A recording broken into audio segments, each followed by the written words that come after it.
राजा नीचे बैठे थे ना, उन्होंने विरोध प्रकट कर दिया, उन्होंने हंगामा शुरू कर दिया। अपमान, घोर अपमान, हमारा अपमान, राजा ने अपने दरवाजे पर बुलाकर हमारा अपमान किया।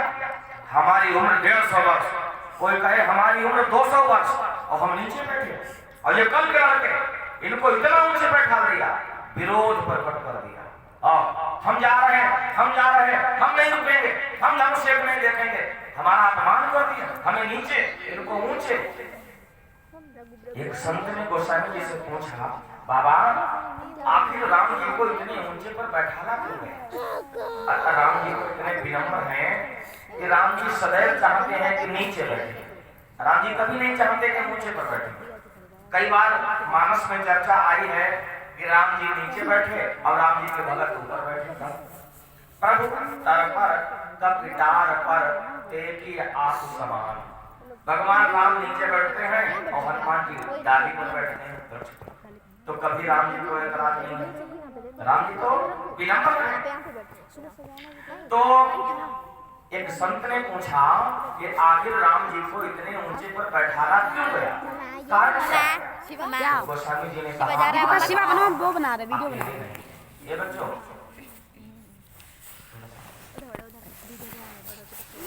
राम जी अकेले नहीं है, आज राम जी के साथ में 5 देवता दिख तो रहे हैं अकेले राम जी, लेकिन 5 देवता और हैं जो राम जी के विग्रह में समाहित हैं, शरीर में समाहित हैं, वो भी राम जी के साथ आए।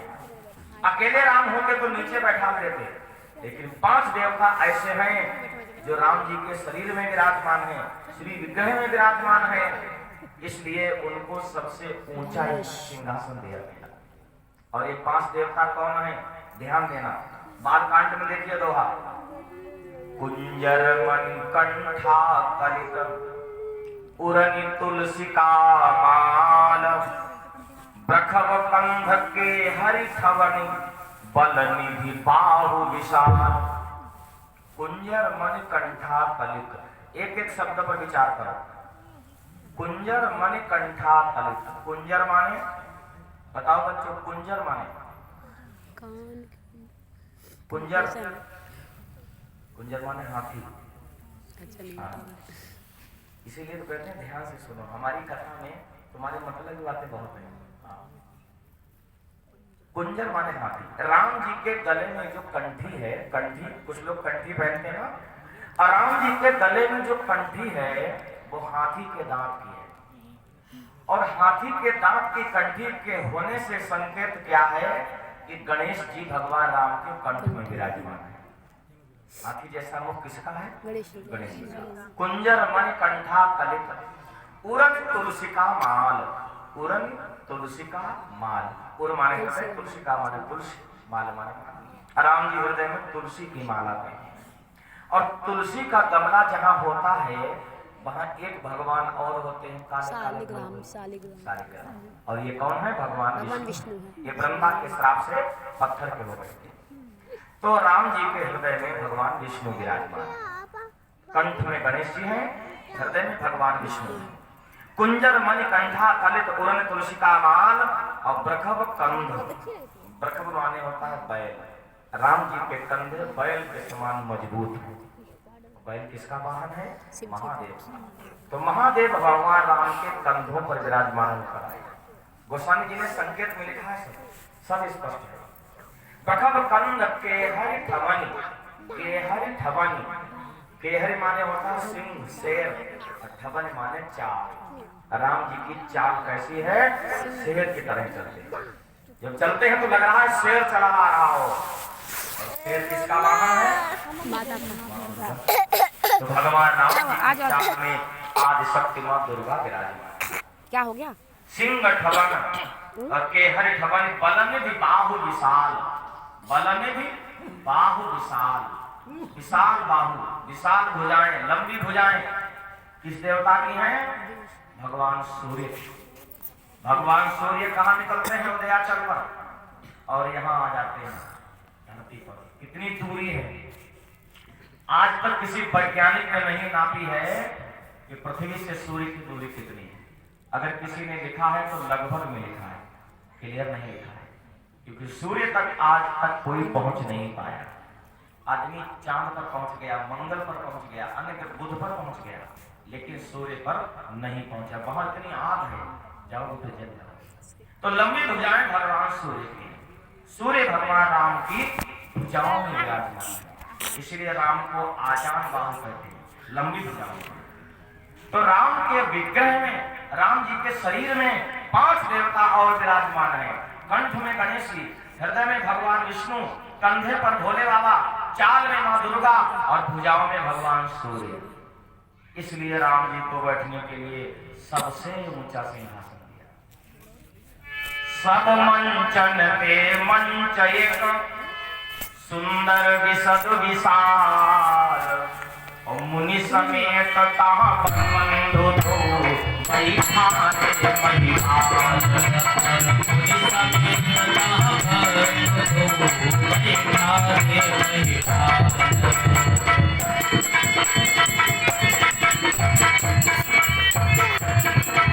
सबसे ऊंचे सिंहासन पर जब राम जी को बैठाना, तो नीचे बैठे हुए राजाओं ने विरोध प्रकट कर दिया कि ये तो हमारा अपमान है, ये कल के छोकरे इनको ऊंचे पर बैठा दिया और मैं नीचे बैठा हूँ, मैं नहीं रुकूंगा, मैं जा रहा हूँ, मैं सोला ये यज्ञशाला को नहीं देखूंगा। सब खलबली मच गई राजाओं में। प्रभु ये देखी सब न पही हारे, और जनु राकेश उदय भय तारे। भगवान को देखकर सारे राजा ऐसे डर गए, ऐसे मलिन पड़ गए, ऐसे मध्यम पड़ गए, जैसे सूर्य के निकलने पर तारे झुक जाते हैं। जब सूर्य निकल आता है ना, तो तारों को कोई नहीं देखता है। इसी तरह से राम रूपी सूर्य जब उस सभा में उदय हुआ, तो जो तारागण, जो राजा थे, वो सब धूमिल हो गए, वो दिखाई देना बंद हो गए, मानो वो हल्के से टिमटिमा रहे। और ये राजा चमके क्या है, ये तारे चमके क्या है, ये तारे चमकते हैं अंधेरा बना रहे, अंधेरा। क्योंकि जब अंधेरा रहेगा ना, तो तारे चमकते रहेंगे, और सूर्य निकल आएगा तो तारों को नहीं चमकना, तारे बंद हो जाएंगे, अस्त हो जाएंगे। तो तारे कभी नहीं चाहेंगे। तारे से तात्पर्य अहंकारी जो राजा बैठे हैं जनक जी की सभा में, वो सारे राजा यही सोच रहे हैं कि अभी तक तो हम ही बलवान थे, अभी तक तो हम थे, अब ये आ गए हैं, इनके आगे तो सभी का प्रकाश धूमिल पड़ गया। तो कोई राजा नहीं चाहता है कि राम जी उस सभा में आए। तब तक किसी राजा ने कहा, चिंता क्यों करते हो, तोरे धनुष ब्याह अवगाहा, बिन तोरे को कुंवर ब्याहा। अरे आ गए हैं तो आ जाने दो, बैठ गए हैं ऊंचे पर तो बैठ जाने दो। अरे विवाह तो तभी होगा जब धनुष तोड़ पाएंगे, और हमारे सामने वाला जो धनुष तोड़े, 6 महीने से पहलवानी की है, मठा पिया है, कुश्ती लड़ी है, धनुष तो हम तोड़ेंगे, ये कल के छोकरे ये क्या धनुष तोड़ेंगे, बैठे रहने दो, क्या फर्क पड़ता है। एक राजा ने कहा, हाँ ठीक कर रहे हो, एक बार कालव किन होई और सिंही कमर जितब हम सोई। अरे ये तो छोकरे हैं, अगर एक बार के लिए हमारे सामने काल आ जाए, हम उससे भी मोर्चा ले लेंगे। धनुष कौन सी गिनती में है, धनुष तो हम ही तोड़ेंगे। तब तक कोई समझदार राजा बैठा था, पीछे से बोल पड़ा, अरे खाली में गान बजा रहे हो, चुपचाप बैठो, कार्यक्रम चल रहा है उसको देखो, तुमसे धनुष नहीं टूटेगा।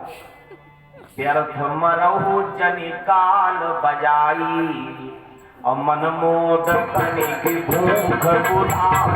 व्यर्थ मरहु जनि काल बजाई, मन मोद तनिक भूख बुझाई। सिख हमारी सुनी परम पुनीता, जगदम्बा जानो जिय सीता। जगदम्बा मानो जिय सीता, जगदम्बा मानो जिय सीता।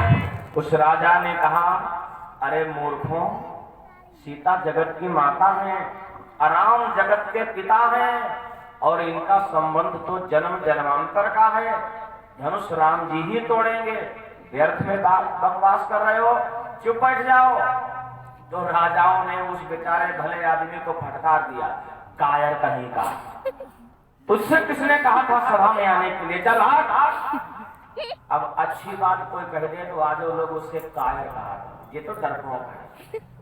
कोई शराबी गाली देती हो और भलो आदमी चुप पा रहा है, ना सुने तो पड़ोसी का कायर है, देखो। हाँ?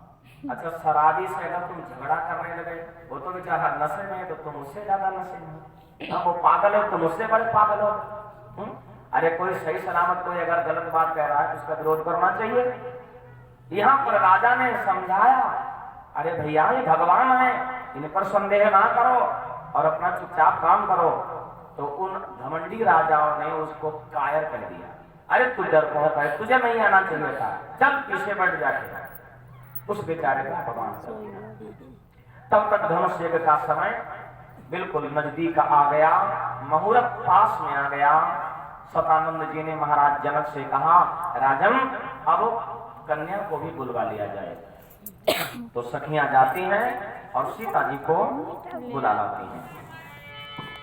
ये राजा ने सुंदर समय देखो, बुलवाया राजकुमारी को। राजा ने सुंदर समय देखो, बुलवाया राजकुमारी को।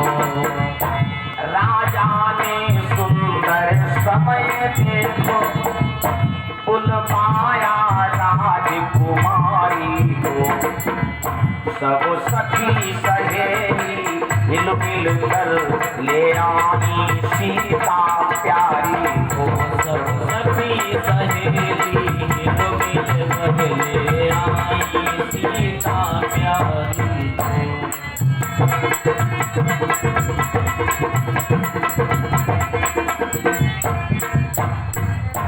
सीता की सखियां सीता जी को मंद मंद गति से ले आई। सीता जी के हाथ में सुंदर हार है और हार पुष्पों का बना हुआ है। उसमें कौन से पुष्प हैं? एक गेंदा, गुलाब, जूही, चमेली के फूल नहीं है। एक संत ने बताया है उसमें 6 प्रकार के पुष्प लगे हैं। सरपी, सीपी, सीकरी, दबी, करी, मत्स्याल, शोका, सडवीर, पोहिए, तब कहिए जयमाल। 6 प्रकार के पुष्प हैं। सरपी, सीपी, सीकरी, दबी, करी, मत्स्याल।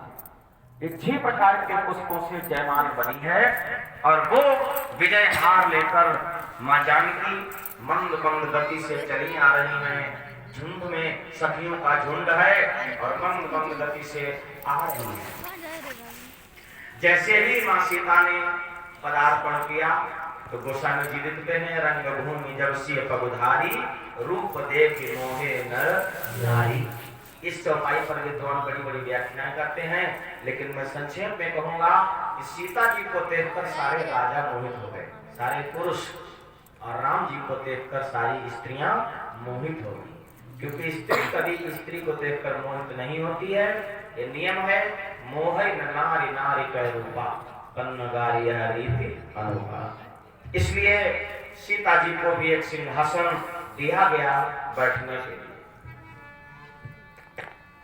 सीता जी को जब सिंहासन दिया गया, सारे राजाओं की दृष्टि जानकी पर है कि धनुष हम तोड़ दें और जानकी का वरण हम कर दें। एक बंदी खड़ा हुआ और राजा की प्रतिज्ञा का ऐलान करने लगा और कहा, ऐ राजाओं, तुम सब आज यहाँ क्यों आए हो? मैं तुम्हारे सभी आने का कारण बताता हूँ। सब ध्यान से सुनो, तुमको यहाँ क्यों बुलाया गया है। रावण पान महाभट हारे और देख सरासन वहीं सिधारे।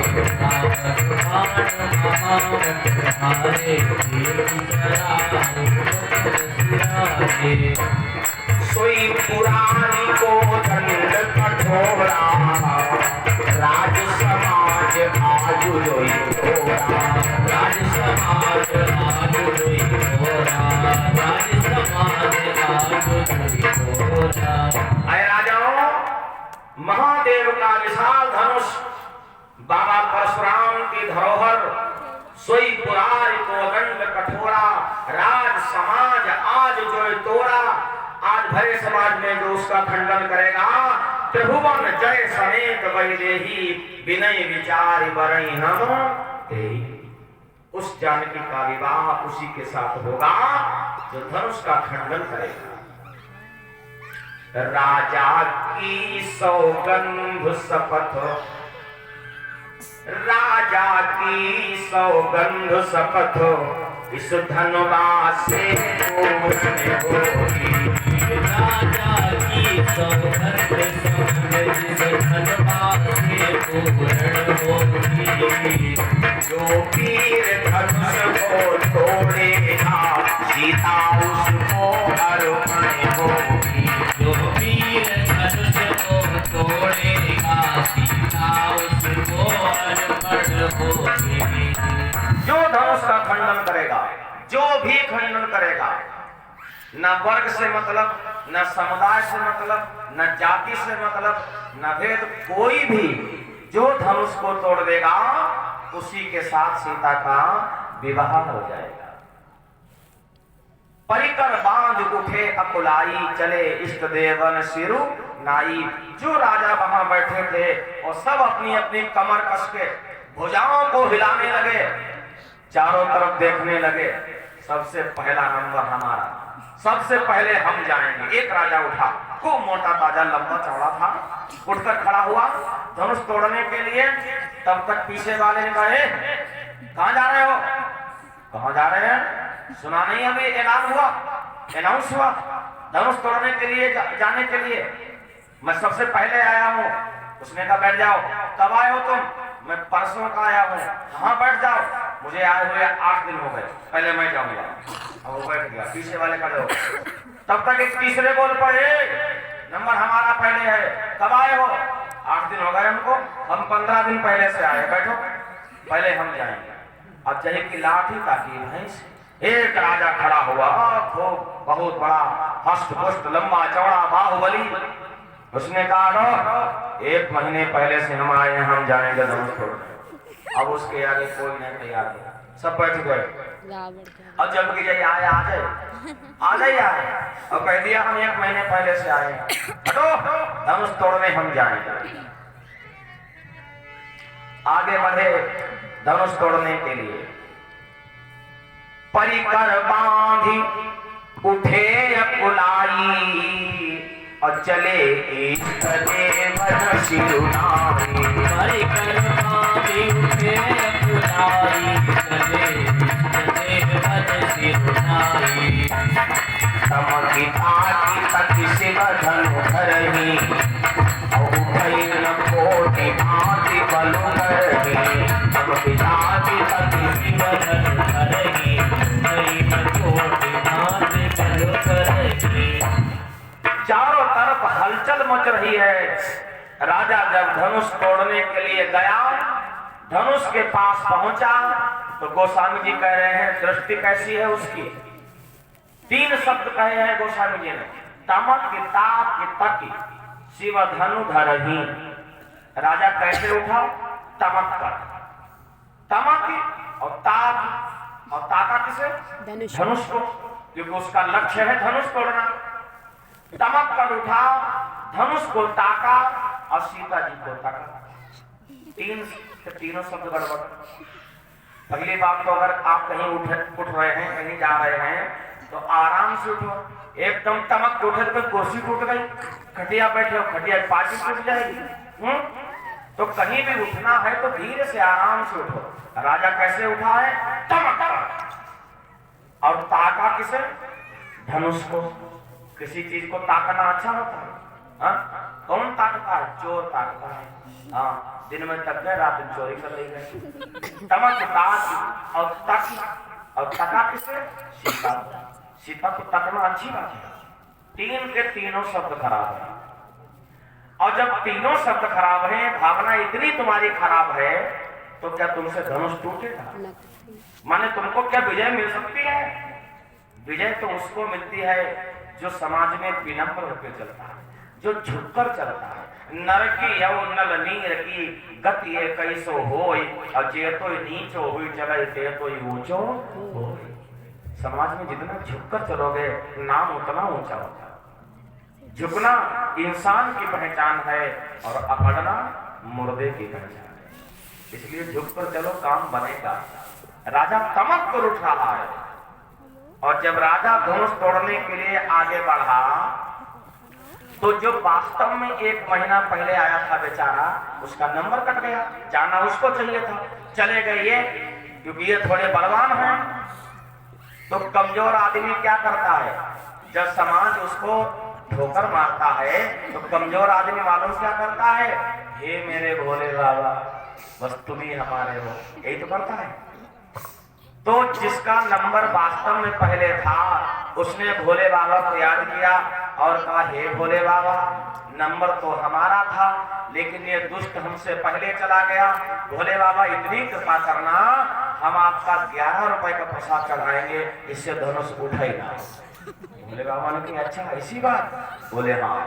भोले बाबा ने कहा, चिंता मत करो, तुम्हारे साथ अन्याय थोड़ी होने देंगे।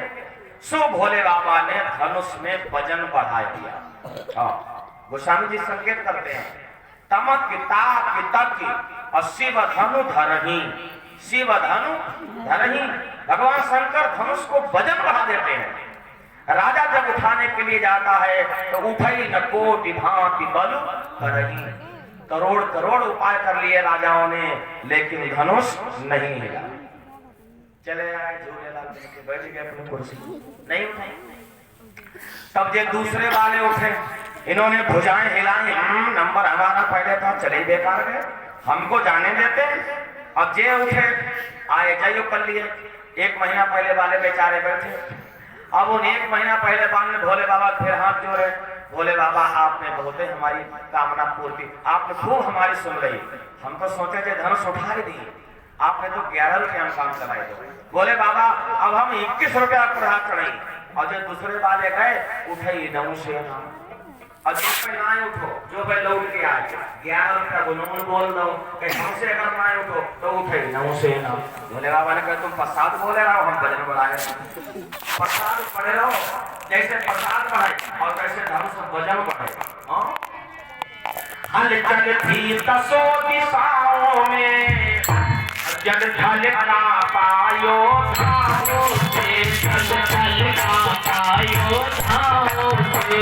पर महादेव का महाजन शिव भर नहीं रहा महादेव का महाजन शिव भर नहीं राजाओं से। महादेव का महाजन शिव भर नहीं राजाओं। चारों तरफ राजा अपना अपना बल लगाकर थक गए और एक एक करके 10,000 ने अपनी ताकत आजमा ली, लेकिन धनुष नहीं उठा। जिनके कछ विचार मनमाही और चाप समीप महीप न जाही, जिनके मन में कोई भावना थी कि अरे तो भगवान में भगवान समझ रहे थे, वो धनुष के पास नहीं है। और बाकी जितने अहंकारी राजा थे सभी ने अपना बल आजमा लिया, किसी से धनुष नहीं उठा। सब नत भय जोग उपहासी, और जैसे बिनु विराग सन्यासी, जैसे बिना वैराग्य के सन्यासी का उपहास होता है, ऐसे ही इन सारे राजाओं का उपहास हुआ। श्रीहत भय हार ही राजा, बैठे निज निज जाय समाजा। नपन पिलोक जनक अकुलाने, बोले वचन रोष जनसाने।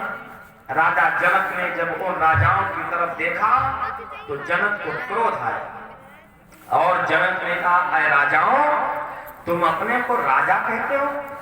अरे हमें मालूम होता तुम राजा नहीं सबके सब कायर हो तो हम इतना बड़ा संकल्प नहीं करते। अभी तो बड़ी भुजाएं फैला रहे थे, अभी तो बड़ी दंड बैठक कर रहे थे। अरे कहां चला गया तुम्हारा बल? धनुष को तुमने हिलाकर नहीं पाया, अपने को राजा कहते हो। अब सब राजा नीची नजरें कर गए, सब नीची नजरें। अभी बड़ी उछल पुछल मची थी, अब सबकी नजरें नीची हो गई। जनक ने कहा, हे दीप दीप के राजा गण, हम किसे कहें बलशाली हैं, और हमको तो विश्वास हुआ पृथ्वी वीरों से खाली है। विश्वास हुआ पृथ्वी वीरों से खाली है।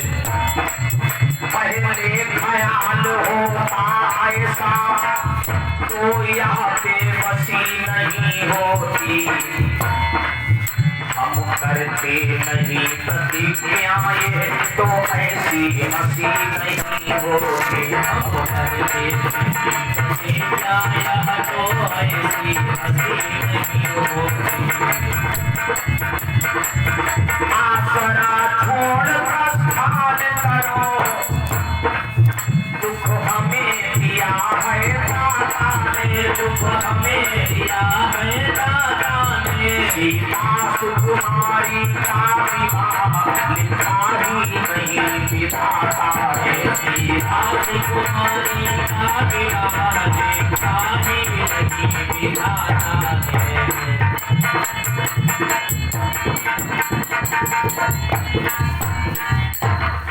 राजा जनक ने कहा, ऐ राजाओं उठो और यहाँ से फौरन चले जाओ। आज के बाद अपने को राजा मत कहना, और चूड़ियां पहन लेना, घूंघट काट लेना। अब तुम राजा कहलाने के योग्य नहीं है। अभी तो लंबी लंबी बातें कर रहे थे, भुजाएं हिला रहे थे। हमारे दरवाजे पर कितना बड़ा अपमान, किसी की बेटी की बारात दरवाजे पर आए और बिना विवाह के लौट जाए, उस बेटी के पिता को कैसा लगेगा। महाराज जनक आज अकुला रहे हैं और उन घमंडी राजाओं पर क्रोध आ रहा है जो लंबी लंबी बातें कर रहे थे। एक से भी धनुष नहीं उठा। महाराज जनक सीता जी के बचपन की बातों को याद करने लगे और कहने लगे, अगर मुझे ऐसा मालूम होता तो मैं इतनी बड़ी प्रतिज्ञा ना करता। धनु तोड़े क्या इतनी शक्ति, और राहुल भूप महान की, और ऐसा लगता है मेरी अब कुंवारी रहेगी जान की। ऐसा लगता है मेरी अब कुंवारी रहेगी जान की। धनु तोड़े क्या इतनी शक्ति हो, धनु तोड़े क्या इतनी शक्ति, ऐसा लगता है मेरी अब कुंवारी रहेगी जान की।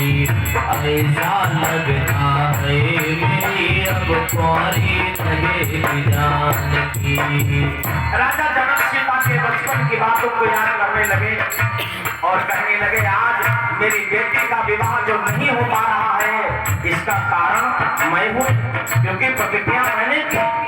अगर मैंने ये प्रतिज्ञा न की होती तो आज बेटी मनचाहा वर प्राप्त कर लेती, जयमाल खुशी के भी डाल देती। लेकिन मैं अपनी बेटी के दुर्भाग्य का कारण हूँ। राजा को अपने पर भी क्रोध आता और याद कर करके राजा दुखी हो रहे हैं और कहते हैं, जन्म लिया धरती माती कोटी से जनक दुलारी, उठा लिया था धनुष एक दिन मेरी सिया कुमारी ने। जन्म लिया धरती माती कोटी से जनक दुलारी ने, उठा लिया था धनुष एक दिन मेरी सिया कुमारी ने। आप सब जानते हैं राजा जनक के